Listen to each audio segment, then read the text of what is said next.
హైదరాబాద్ బాచుపల్లిలో దారుణం చోటు చేసుకుంది. ప్రియుడితో మాట్లాడొద్దని చెప్పినందుకు కట్టుకున్న భార్యనే భర్త హత్య చేసింది. మద్యం మత్తులో ఉన్న భర్త గొంతు నులిమి భార్య రాధా చంపింది. తదనంతరం భర్త అంజలప్ప హత్యను ఆత్మహత్యగా చిత్రీకరించింది. అయితే అంజలప్ప గొంతుపై మరకలు చూసి అతని కుటుంబ సభ్యులు పోలీసులకు ఫిర్యాదు చేశారు. విచారణలో అంజలప్పను చంపినట్లు రాధా ఒప్పుకుంది. రాధాను అరెస్ట్ చేసి రిమాండ్కు తరలించారు పోలీసులు.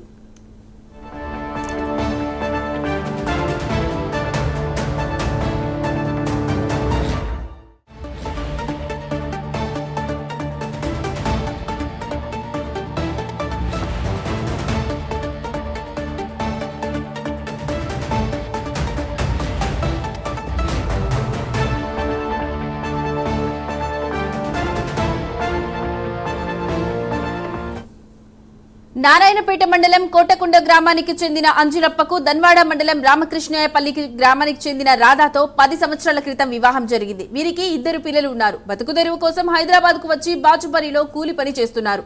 రాధా ఓ యువకుడితో సన్నిహితంగా ఉండడంతో అంజులప్ప పలుసార్లు మందలించాడు. ఈ క్రమంలో గత నెల 23న అంజులప్ప మద్యం సేవించి ఇంటికి వచ్చి రాధాతో గొడవ పడ్డాడు. తాగిన మైకంలో ఉన్న భర్త గాఢ నిద్రలో ఉండగా గొంతు నిలిమి చంపేసింది భార్య రాధ. అనంతరం ఏమీ తెలియనట్టు పక్కకు గుడిసెలో భర్త తాగొచ్చి గొడవ చేస్తున్నాడని వాళ్లకు చెప్పి అక్కడే పడుకుంది. తెల్లవారుజామున లేచి తన భర్త చనిపోయారని నాటకమాడి మృతదేహాన్ని ఊరికి తీసుకెళ్లింది. గ్రామానికి చేరుకున్నాక అంజలప్ప సోదరుడికి అనుమానం వచ్చి నారాయణపేట పోలీస్ స్టేషన్లో ఫిర్యాదు చేశారు. పోలీసులు కేసు నమోదు చేసి రాధాను అదుపులోకి తీసుకుని విచారణ చేపట్టారు. రాధా విచారణలో భర్తను చంపినట్లు ఒప్పుకుందని పోలీసులు తెలిపారు.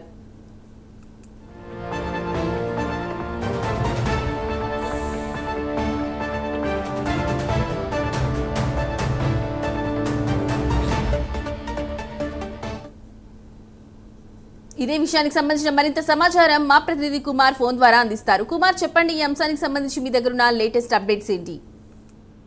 Thank you Lakshmi. బాచుపల్లిలోని ఒక దారుణం చోటు చేసుకుందని చెప్పొచ్చు. ముఖ్యంగా ఏదైతే భర్తను హత్య చేసి సాధారణ బుద్ధిగా తెలిపేందుకు కూడా ఒక భార్య అయితే ప్రయత్నించింది. ముఖ్యంగా నారాయణపేట మండలం కోటకొండకు గ్రామానికి చెందిన అంజిలప్పకు దువ్వాడ మండలంలోని రామకృష్ణయ్యపల్లి గ్రామానికి చెందిన రాధతో 10 సంవత్సరాల క్రితం వివాహం అయింది.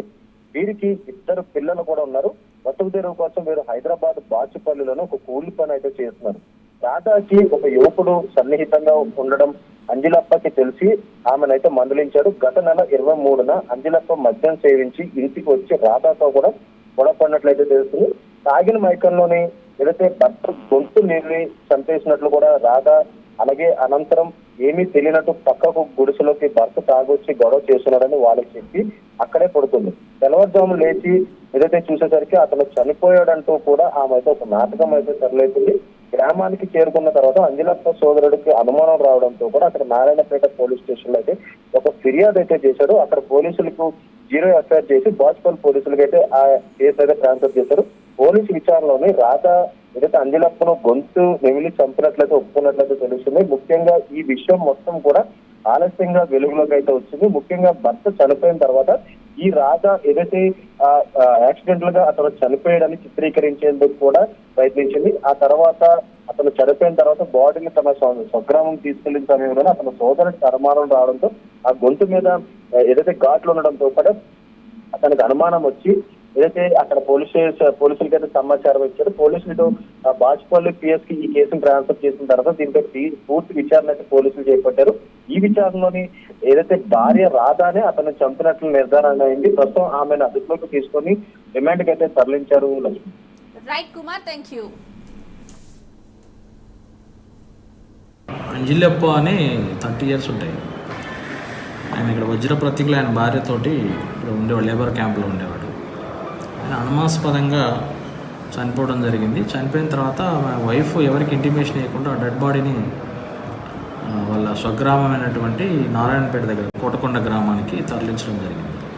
సో అక్కడ చనిపోయిన వాడి మృతుల యొక్క బంధువులు వాళ్ళ బ్రదర్స్ రాజు అని వాళ్ళకి అనుమానం వచ్చి ఆ బాడీని ఆపి అంత్యక్రియలు చేయకుండా అక్కడ local police station Narayanpet rural police స్టేషన్కి సమాచారం అందించి అక్కడ కేసు రిజిస్టర్ అయింది. సో ఆ కేసు రిజిస్ట్రేషన్ మీద పోస్ట్మార్టం అయింది, ఇంక్వెస్ట్ పంచనామా కూడా జరగడం జరిగింది. సో దాని తర్వాత మాకు 0 ఎఫ్ఐఆర్ చేసి అది బాచుపల్లి పోలీస్ స్టేషన్కి వచ్చింది. మేము ఫర్దర్ ఇన్వెస్టిగేషన్ కోసం సిటీ ఫైల్ టేకప్ చేసి అక్కడ అక్కడున్న పోలీసు వాళ్ళతో మాట్లాడడం జరిగింది. తర్వాత ఈ కంప్లైంట్ పార్టీ యొక్క బంధువులని సాక్షులు విచారించి ఇవన్నీ అయిపోయిన తర్వాత ఈ సస్పెక్ట్ ఎవరైతే వాళ్ళ భార్యని అనుమానించారు. ఆ భార్యని పోలీస్ స్టేషన్కి ఉమెన్ కమిషన్ పంపించి తీసుకురావడం జరిగింది. విచారణలో భాగంగా ఆమెను విచారిస్తే ఆమె నేరాన్ని ఒప్పుకున్నది. ఆమె చంపినది థ్రాట్లింగ్ చేసి గొంతు నులిమి చంపినని చెప్పేసి ఒప్పుకోవడం జరిగింది.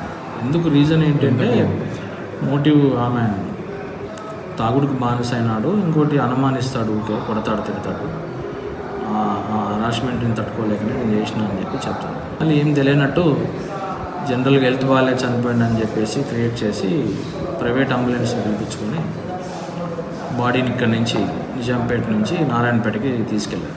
అందుకని నన్ను అరెస్ట్ చేసి రిమాండ్ చేయడం జరిగింది. అంజిలప్ప అని 30 years ఉంటాయి.